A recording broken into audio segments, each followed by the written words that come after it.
The iron grate slams shut behind you. The vibration jars your teeth. Above, the arena's roar is a physical weight, tasting of dust, sweat, and iron. You are in Rome, circa 80 AD, and you are about to learn what gladiators did to captive women. A fate considered worse than death. A guard shoves you hard. You stumble on the damp stone. The torchlight is oily, casting shadows that writhe on the walls. You are not being marched onto the sand. You are being herded beneath it. You keep your fist clenched, the single smooth river stone from your homeland cutting into your palm. Cold ballast against the suffocating heat of the tunnels. You and the other Dacian survivors are not being led to the arena. You are being processed for the Ludus, the gladiators' barracks. Why were you spared the noonday executions? Only to be delivered to the men who worship the blade? What life awaits in this lightless world that could be worse than a public end? The arena promised a quick death. These tunnels offer none. We are venturing into a darkness others are afraid to see. Subscribe to walk this path with us. Hit the bell. Let it be your signal when we unseal the next forbidden chapter. And now, back to the story. The sound of the arena crowd fades, replaced by a new rhythm. The thud of a wooden Rudis striking a post, the scrape of a grindstone on steel, the guttural shouts of trainers. They are marched from the damp tunnels into the cold, open air of a courtyard. This is the Ludus, the gladiator school, a fortress of discipline and death. The captive women are pushed into a stone cell, the floor wet. They wait for hours in the dark. The cold seeps in, a stark contrast to the arena's heat. Finally, the door opens. A man enters, not a soldier, but an administrator, the Lanista's bookkeeper. He carries a wax tablet and a stylus. He holds a lantern high, his face etched in shadow. He does not ask their names. He smells of sour wine and ink. He walks the line, inspecting them like livestock. He grabs one woman's chin, forcing her mouth open to check her teeth. He points. 1. He moves to the next. 2. He is taking inventory. The woman with the river stone keeps her head down, but her eyes are clear. She watches the man's hands. She watches the 2 guards at the door. She counts the paces of the cell. As the man approaches, she shifts the cold stone from her fist into the rags of her waistband, a small, hidden weight. He stops at her. He looks at her, not her face, but her hands, her shoulders, her height. He assesses her strength. He makes a sharp, coded mark on the wax tablet. He does the same to 3 others. The rest of the women are chained together in a line. The man jerks his thumb toward the door. The guards herd them out, back toward the tunnels. Their fate is the public market, the sulfur mines, or the lupanares, the brothels built into the arena's foundations. But separation was not mercy. It was selection. The woman with the stone and the other chosen few remain. They have been spared the market, the door bolts. They are alone again, but their status has changed. Hours later, an older, scarred servant enters. He carries no weapons, only a stack of rough, dun-colored tunics. He throws them on the floor. He says nothing, just points. They are to change. This is the price of their mercy. They are not destined for public sale. They now belong to the Ludus itself. They will wash the fighters' bloody gear. They will clean the cells. They will serve the prima spada, the champion gladiators. They are no longer people. They are tools, privileges, comforts meant to keep the Ludus's most valuable, volatile assets manageable. The woman pulls the rough wool over her head. It smells of lye and old sweat. The stone is a cold knot against her stomach. She has been saved from the public hell, only to be locked inside a private one. They were not prisoners of Rome. They were prizes for Rome's prisoners. The Ludus is a machine, and the Lanista is its engineer. He is the owner, trainer, and master. He summons the chosen women, not to the cells, but to his private office. It smells of cedar, wax, and oiled leather. He is a man of precise, cold calculation. He does not shout. He explains. You are not servants, he states, looking at a ledger. Servants are cheap. You are investments. He explains the condition. The Ludus is a powder keg. His champions, the primi pali, are worth more than a senator's villa. They are violent, unstable, and superstitious. They need stabilizing influences.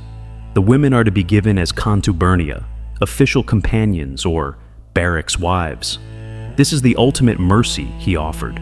They will share the champion's private quarters, their food, their status. They will be protected. They will be safe from the guards, the lower-ranked fighters, and the market. This is the hidden price. They will no longer be Dacian. They will be the property of a single man, a living reward to ensure his loyalty, to keep his mind off rebellion and focused on the sand.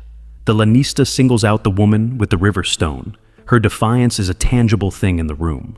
You, he says, are for Vindex, the Gaul, our champion. It is a great honor. He has asked for you. She stands still. The room is silent save for the scrape of his stylus. She looks past the Lanista, at the wall, at the map of the empire. Her home is a smear of ink in the corner. She speaks. Her voice is a dry rasp. I serve no one. The Lanista does not get angry. He leans back. Serve?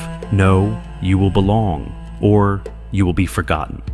The escalation begins. It is not violent. It is administrative. She is not beaten. She is moved. The other women, heads bowed, accept the tunics, the oils, the braids. They are led to the champion's wing. The Dacian woman is taken to the Cella Austeari, the Gatekeeper's box. It is a stone niche carved into the main entrance of the Ludus. It is not a dungeon cell. It is a display case. The soft pressure, deprivation. She is given water and just enough stale bread to survive. The gate is a constant thunder of iron and wood. Guards march past. Fighters, slick with sweat and blood from practice, stream by, ignoring her. She is in the center of the world, yet utterly alone. They intended this to break her, to force her to see the comforts the other women now have, the warm food, the clean rooms, the protection of their masters. She is visible to all, yet seen by none. The deprivation hardens. The bread becomes less frequent. The nights are ice. The Lanista intended the solitude and the public shame to erode her will. He miscalculated. He did not understand her. The cell was stone. Her homeland was stone. The hunger was a fast. Her people fasted. The silence was a vow. The Lanista thought he was locking her in a prison. Instead, he had given her a temple. The cold, smooth river stone in her hand is her only scripture. The isolation that was meant to be her punishment becomes her armor. She is no longer just a captive. She is a witness. The why was now clear. The women were not just bodies. They were psychological tools, human shields against the gladiator's own rage. The price of their mercy was their soul. But the price of refusal was not death. It was erasure. The champion Vindex walks past her cell every day. He stops. He watches her through the bars. She watches him back. She has refused the master, but what happens when the monster decides he will not be refused? The Gaul, Vindex, stops at her cell. He does this every evening, a massive scarred silhouette against the torchlight. The guards stay clear. He is the Ludus's greatest asset. One night, he does not just look. He speaks to the Gatekeeper. A key grinds in the lock. She stands. The stone is a cold weight in her hand. This is it. The end. He does not lead her to his quarters. He doesn't touch her. He gestures with his head, a silent command. Walk. He leads her away from the polished champion's wing, past the roaring forge of the armory. He takes her deep into the foundations of the Ludus, to a subterranean storage cellar. It smells of damp earth, old wine, and mold. It is lit by a single guttering oil lamp. He is not a monster. He is a man who, like her, has had his name stolen and replaced with one that means champion. He walks to the far wall, a section of rough, unmortared stone. He levers a large, flat rock from its place. Behind it is a dark, hollow cavity. This wasn't just a place to hide wine. This was a library of the lost. Inside, resting on a bed of dry moss, are dozens of small, humble objects. A piece of wood carved into the shape of a boar, a braided loop of bright horsehair, a tarnished silver disc marked with a crescent, a shard of blue glass worn smooth by a foreign sea. Vindex reaches in and touches the small boar. He looks at her. He cannot speak her language. He does not need to. This is the wordless rite. This is where we remember. The hidden truth was not one of violence, but of conspiracy. The Lanista thought he managed his fighters with rewards. But the fighters and the captive women assigned to them were building a silent, invisible world beneath his feet. They were not master and slave. They were fellow prisoners, preserving the names and gods that Rome had tried to grind into dust. Archaeological finds confirm this. In 2003, an excavation beneath the Gladiator barracks at Carnuntum, Austria, uncovered small, hidden caches within the walls of the living quarters, spaces just large enough for personal, non-Roman items, concealed from official view. The Dacian woman looks at the collection. She sees the river stone in her own palm. It is not just her ballast anymore. It is a word, a name. She steps forward. Vindex watches as she places her stone into the hollow, setting it carefully between the Thracian disc and the Gallic boar. He slides the heavy rock back into place.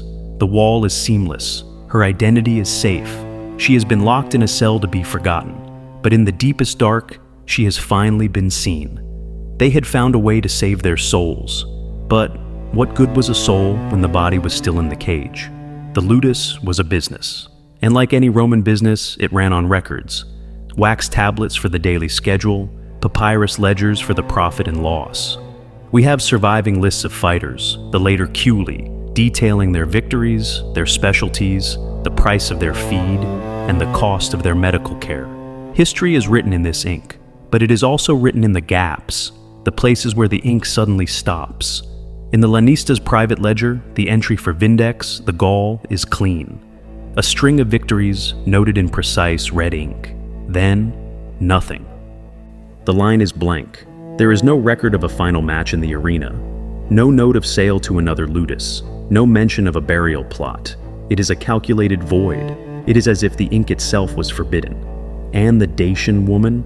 She was never given a name in the books at all. She was just a number, a logistical asset tied to the champion's morale. When he vanished from the ledger, she vanished with him. The Cella Ostiari, the Gatekeeper's cell, is simply listed as empty, ready for sanitation. This is the second death. The cold, administrative erasure. There are no first-hand accounts from the barracks. The voices of the captives and the champions are silent. There are only whispers found in the margins of other, more important histories. A single, fragmented letter from a wine merchant visiting the Ludus mentions significant trouble with the Gallic champion, and a subsequent costly purging of the barracks inventory. But the details are lost. The papyrus is torn. The Lanista's response is unrecorded. The official narrative holds. The subterranean cellar, the one used as a hidden shrine, it does not appear on any known floor plan. It was likely deemed structurally unsound or simply inconvenient during the barracks' next renovation. It was filled with rubble, lime, and sand, and sealed. A new floor of concrete and tile was laid on top, a clean, practical surface for a new generation of fighters. Buried beneath it, the carved boar, the Thracian disc, and the river stone were entombed, the great slams shut, not of iron, but of time. It seals them beneath the new foundations of the empire, under layers of pavement and progress.